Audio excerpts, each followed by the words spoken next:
Hello नानी बाबुहरू, आज म फेरि कोअर्डिनेट ज्योमेट्रीको एंगल बिट्विन टू स्ट्रेट लाइनमा लङ क्वेसन नम्बर 16 लिएर आएको छु। अब यो क्वेसनलाई कसरी बनाउने भनेर हेर्नलाई मेरो युट्युब च्यानल वीरेन्द्र थापा 2877 और थापा शर्मा गएर हेर्नु ल। अब म गइरहेको छु क्वेसन नम्बर 16 बनाउन।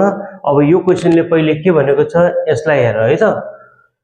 Find the equation of a straight line which is parallel to the having equation 2x plus y plus 4 equals to 0 and making an intercept of length 2 units along y-axis। अब हामीले पढ्दै आएको छौं जब कुनै लाइनले चाहिँ x axis मा काट्दाखेरि x, 0, y axis मा काट्दाखेरि 0, y हुन्छ। अब इंटरसेप्ट भनेको तिमीलाई थाहा नै होला हैन बाबु? ल यो लाइन छ, यो y मा काट्यो, यो y इंटरसेप्ट x मा काट्यो, x इंटरसेप्ट। अब यसमा पनि के हुने छ कि y इंटरसेप्ट कति युनिट? 2 युनिट्स। 2 युनिट्स हुँदाखेरि यसको पॉइंट कति हुन गयो? 0, 2। अगर x इंटरसेप्ट 3 भइदिएको भए के हुन्थ्यो?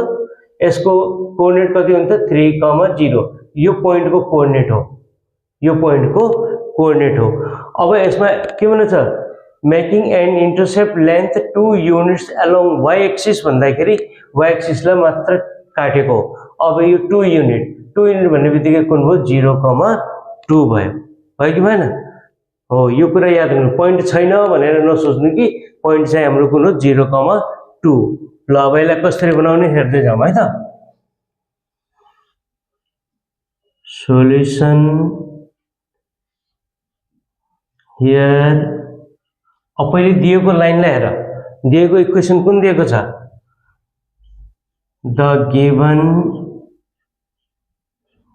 Equation 2x plus y plus 4 equals to 0। अब दिएको इक्वेसनबाट हामी के निकाल्ने छौं? Slope. Slope m1 equals to minus coefficient of x upon coefficient of y is equals to minus coefficient of x भनेको चाहिँ 2, coefficient y भनेको 1 equals to minus 2 भनेर यो आयो। अब के गर्छौं हामी? यो स्लोप र यो पॉइंट बाट हामी के गर्ने छौं? इक्वेसन निकाल्ने। अब इक्वेसन लेख्दाखेरि the equation of the line joining the point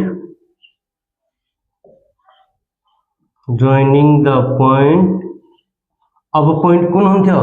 0, 2, 0, 2 and having slope, ओहो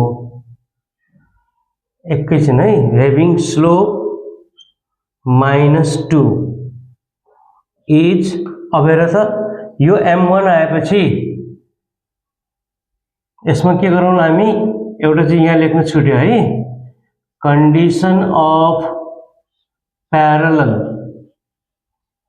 कन्डिसन अफ प्यारललमा के हुन्छ?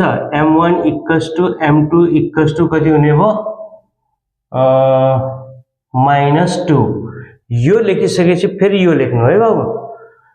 के भने मैले? यसलाई मेटाइदिउँ हैन? यसलाई मेटाइदिउँ।